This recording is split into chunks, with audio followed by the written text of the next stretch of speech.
करवा नाम की एक पतिव्रता धोबिन अपने पति के साथ तुंगभद्रा नदी के किनारे रहती थी।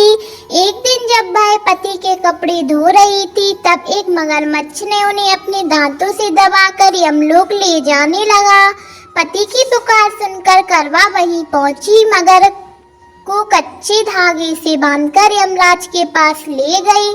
करवा ने यमराज से अपने पति की रक्षा करने की गुजारिश की और कहा कि अगर उन्होंने अपने पति को बचाने की मदद नहीं की तो वह उन्हें श्राप देंगे।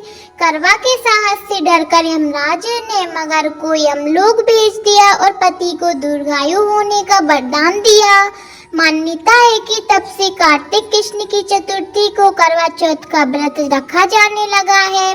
करवा चौथ व्रत के सुहागिन महिलाओं करवा माता से प्रार्थना करती है, जैसे उन्होंने अपने पति को मृत्यु लोक के मुंह से वापस निकाला था, वैसे ही उनके साथ की भी रक्षा करे। एक साहूकार के 7 लड़के और एक लड़की थी। साहूकार के बेटे अपनी बहन से बहुत प्यार करते थे। साहूकारनी के साथ उनकी बहुएं और बेटी ने करवा चौथ का व्रत रखा था।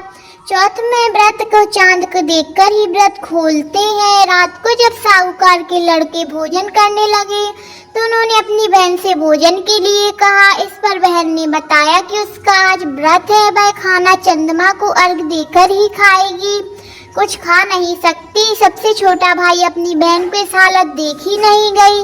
वह दूर पेड़ पर खड़ा होकर दीपक जलाकर छल्ली की ओट में रख देता है।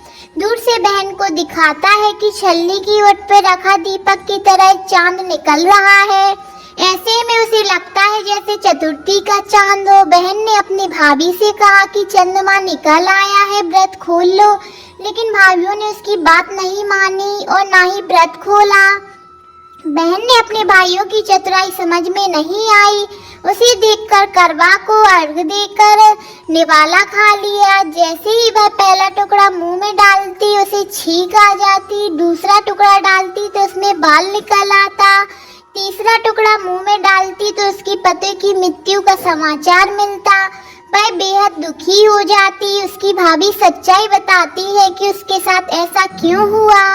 व्रत गलत तरीके से टूटने के कारण माता उससे नाराज हो गई। इस पर वह बहन निश्चय करने लगी कि वह अपने पति का अंतिम संस्कार नहीं करेगी, अपने सतीत्व से उन्हें पुनः जीवन दिलाकर रहेगी।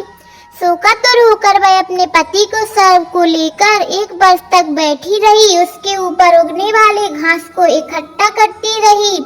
उसने पूरे साल की चतुर्थी को व्रत किया और अगले साल कार्तिक कृष्ण चतुर्थी फिर से आने पर उसने पूरे विधि विधान से करवा चौथ का व्रत किया। शाम को सुहागिनों से अनुरोध करती हुई, यम सुई ले लो, सुई दे दो, मुझे भी अपनी जैसी सुहागिन बना दो। जिसके फलस्वरूप करवा माता और गणेश जी ने आशीर्वाद से पुनः उसका पति जीवित कर दिया।